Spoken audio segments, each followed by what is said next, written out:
अस्सलाम वालेकुम नाज़रीन, कैसे हैं आप। उम्मीद करता हूँ आप सब खैरियत से होंगे। मैं हूं इमरान चौधरी और आप देख रहे हैं हमारा channel pre and post world information. आज हम आपको रियासत बहावलपुर से 80 किलोमीटर दूर एक कदीम किले के बारे में बताएंगे जिसका नाम किला दिरावड़ या डेरावर है। सहराए चोलिस्तान का वो किला जो आपको सदियों पीछे ले जाएगा। बरे सगीर में वो सल्तनत दौरानी के जवाल के दिन थे। अब्बासी खानदान ने उस शरीफ के इर्द गिर्द का इलाका फतह करके यहाँ बहावलपुर रियासत की बुनियाद रखी। वो अपना शजरा नसब अरब के अब्बासी खुलफा से चलने के दावेदार हैं। बहावलपुर का शुमार बरे सगीर पाको हिंद की खुशहाल रियासतों में होता था। 18वीं सदी के अवाइल से करीबन 2.5 सदियों तक यहाँ के हुक्मरान रहने वाले अब्बासी खानदान ने एक तरफ दारुल खिलाफा बहावलपुर में पुरअसाइश महल्लात और बागात तामीर किए तो दूसरी तरफ कॉलेज, हस्पताल, स्टेडियम, तफरी मकामात और लाइब्रेरियां भी बनवाईं। इनकी तामीरात में कई आज भी बहावलपुर शहर और उसके बाहर मौजूद हैं। यह तारीख के उन औराक की मानद हैं जिनसे कई कहानियां और यादें इबारत हैं। तारीखी इमारतों की मानद किला देरावड़ में भी ये खसूसियात मौजूद है कि वक्त का पहिया रोक दें और आपको तारीख के झरोकों में ले जाए। ऐसा ही एक वर्ग पलटें तो आप बहावलपुर शहर से करीबन 80 किलोमीटर दूर सहराए चोलिस्तान में किला देरावर पहुंचते हैं। सड़क पक्की मगर तंग है, इसलिए मुसाफत लगभग 2 घंटे की है। अब्बासी खानदान की मलकियत ये किला अरफ़े आम में किला डेरावर के नाम से भी जाना जाता है, मगर आज़ाद रियासत बहावलपुर के आखिरी हाकिम नवाब सर सादिक मोहम्मद अब्बासी के नवासे साहबजादा कमरुज़्ज़मान अब्बासी जो अब इस किले के निगहबान भी हैं, उनका कहना है कि इसका असल नाम किला डेरावर है और अपनी किताब में भी उन्होंने यही नाम इस्तेमाल किया है। आप सफ़र सुबह सवेरे शुरू करें। मौसम गर्मा की निखरी धूप में सहराए चोलिस्तान का अलग ही हुस्न है। किला डेरावर यूं तो किसी भी दूसरे किले की तरह ही है, लेकिन मीलों दूर ही से ये आपकी तवज्जो हासिल कर लेता है। ऊंची दीवारें और इनमें नस्ब ठोस लोहे से बना इस कदर ऊंचा और चौड़ा मरकजी दरवाज़ा कि हाथी इसमें से बासानी गुजर जाए। रेत के वसी और इस मैदान में खड़ा ये किला मुनफरद दिखाई देता है।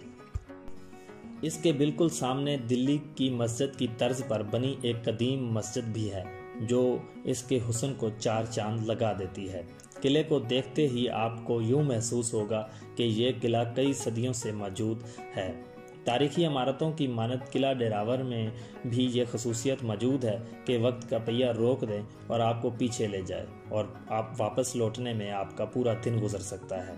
किले की जानब बढ़ें तो मस्जिद के अकब में बने एक दरवाजे से गुजरते हुए आप पेच खाती इस कुशादा गुजरगाह पर पहुंचते हैं कि आपको किले के अंदर लेकर जाती है। इंतहाई बोसीदगी की हालत में भी इसके आसार बाकी हैं। इसके कुशादा बरामदे के अकब में कमरों की एक कतार है जो मशरक में एक दूसरी बारादरी में खुलती है। इस बारादरी की दीवारों और छतों की रंगीन लकड़ी की टाइलों और पत्थर पर कुशीदाकारी के जरिए आराइश की गई थी। इंतहाई बोसीदगी की हालत में भी इसके आसार अभी भी बाकी हैं। मरकजी महल के मशरकी सिमत फौजियों के लिए बैरकें और गोदाम वगैरह बनाए गए थे। यहीं एक जेल भी नजर आती है। मगरबी सिमत एक चबूतरे से सीढ़ियां नीचे उतरती हैं। इसके मकाम के अलावा भी किले की इमारतों में ऐसे कई मकामात मौजूद थे जहां ज़ेरे ज़मीन सुरंगों को रास्ते जाते थे। अब वो मिट्टी से बंद हो चुके हैं, शायद आप ना देख पाएं। कहा जाता है कि किले में ज़ेरे ज़मीन सुरंगों का जाल मौजूद था। इसमें रेल की पटड़ियां कुछ अर्सा पहले तक देखी भी जा सकती थीं। ख्याल है कि इनके ज़रिए किले के अंदर और बाहर खुफिया रहकर सफ़र किया जा सकता था। यहाँ तक कि कोई सुरंग गालिबन दिल्ली को भी जाती थी, मगर साहिब कमरुज़्ज़मान के मुताबिक इसकी तस्दीक मुश्किल है। इस बारे में अभी किसी को कोई इल्म नहीं, ना कभी किसी ने खुदाई करवाई और ना किसी ने देखा। खुद नवाब साहब ने भी कभी नहीं देखा था। 40 किलोमीटर तवील इंसानी कतार से ईंटों की आमद से यह किला वजूद में आया। बारादरी से गुजरते हुए आप महल के इस हिस्से की जानब जाएंगे जो गालिबन बेगमात या खानदान के दीगर अफराद के लिए वक्फ था। इसका दरवाज़ा किले के मशरकी सिमत में वाक़या है। رہائش گاہوں تک پہنچنے سے قبل ایک چبوترا نما عمارت نظر آتی ہے۔ اس کے ایک طرف برآمدوں کے پیچھے کمرے تعمیر کیے گئے تھے۔ ان برآمدوں کے ستونوں سے اینٹیں حد تک نکل چکی ہیں کہ یوں لگتا ہے کہ کسی بھی وقت زمین بوس ہو جائیں گی۔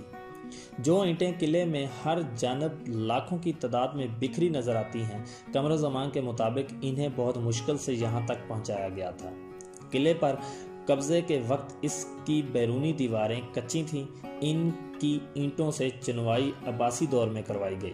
قمر زمان کے مطابق اس میں استعمال ہونے والی اینٹیں 40 کلومیٹر دور احمد پور سے انسانی ہاتھوں کی زنجیر کے ذریعے یہاں تک پہنچائی جاتی تھی۔ ایک ہاتھ سے دوسرے تک دے کر اینٹیں یہاں تک پہنچتی تھیں اور عمارتوں کی تعمیر میں استعمال ہوتی تھیں۔ قلعے کے طرز تعمیر واضح ہیں کہ نوابین یہاں سکونت اختیار کیے رہے۔ ہمارے ایک سوال کے جواب پر قمر زمان کے مطابق بہاولپور منتقل ہونے سے قبل 3 نواب قلعہ دراوڑ میں رہائش پذیر رہے ہیں۔ انہوں نے آخری بار قلعے کو سن 1955 میں نواب سر صادق محمد عباسی کے دور میں آباد دیکھا ہے، جب قلعے کے اندر 250 فوجی محافظ جبکہ باہر 100 کے قریب سیولین رہتے تھے۔ قلعے کے باہر ایک چھاؤنی تھی، فوج کی خاکی وردی اور ٹوپی ہوتی تھی۔ نواب صاحب جمعے کو ڈیراور آتے تھے، 4 دیگیں چاول کی پکائی جاتی تھیں اور لوگوں میں تقسیم کر دی جاتی تھی۔ قلعے کے اندر نواب صاحب کے آباء و اجداد کے مزارات میں 3 قبریں ہیں۔ وہ ان پر حاضری دیتے تھے۔ جن دنوں وہ آیا کرتے تھے ڈیراور کی آبادی 600 گھرانوں کے لگ بھگ تھی، اب 250 کے قریب رہ چکی ہے۔ محل کے وسط میں ایک چبوترا نما کمرہ آپ کی نظر سے چھپ نہیں سکتا کیونکہ اس کی 2 منزلیں ہیں۔ قمر زمان کے مطابق یہ نواب صاحب کی رہائش گاہ کے طور پر بھی استعمال ہوتا تھا۔ وہ خود اوپر والی منزل میں رہتے تھے اور نیچے فوجی تعینات ہوتے تھے۔ محل کے ایک حصے میں وہ مقام موجود ہے جہاں ہر نئے بننے والے نواب کی دستار بندی کی جاتی تھی۔ قمر زمان کے مطابق روایت یہ ہے کہ اس موقع پر نئے نواب کی تاج پوشی اسی رسی سے کی جاتی تھی جو نواب بہاول خان کو کسی بزرگ نے اس وقت دی تھی جب وہ ڈیراوڑ کو فتح کرنے آ رہے تھے۔ عباسی خاندان کے پاس قلعہ ڈیراوڑ قریباً 3 دہائیوں سے ہے، تو اس سے پہلے یہ قلعہ کس کے پاس تھا اور کس نے تعمیر کروایا؟ اس سوال کے جواب پر انہوں نے بتایا، جب عباسی داؤد پوتروں نے چولستان سے بہاولپور میں اقتدار سنبھالا تو ڈیراوڑ سمیت چولستان کے قلعے جیسلمیر کے راجہ کے تسلط میں تھے۔ یہ سنسان جگہ پر واقع تھا اور اس کے چاروں اطراف 18 میل تک آبادی نہیں تھی۔ اس تک پہنچنا مشکل تصور کیا جاتا تھا۔ احمد پور شرقیہ سے اونٹوں اور گدھوں پر پھل اور سبزی ترکاری لائی جاتی تھی جو تیسرے روز پہنچتی تھی۔ تاہم اپنے مقام و وقوع کے اعتبار سے یہ قلعہ عباسیوں کے لیے انتہائی اہمیت کا حامل تھا۔ تاہم جب بہاولپور میں محلات تعمیر ہو گئے تو وہ وہاں منتقل ہو گئے۔ یہاں سے نکل کر آپ ان محلات میں سے کم از کم نور محل تک جا سکتے ہیں۔ اسے دیکھ کر آپ کو ڈیراوڑ قلعہ کے اندر کی زندگی کے بارے میں مزید بہتر جانکاری ہوگی۔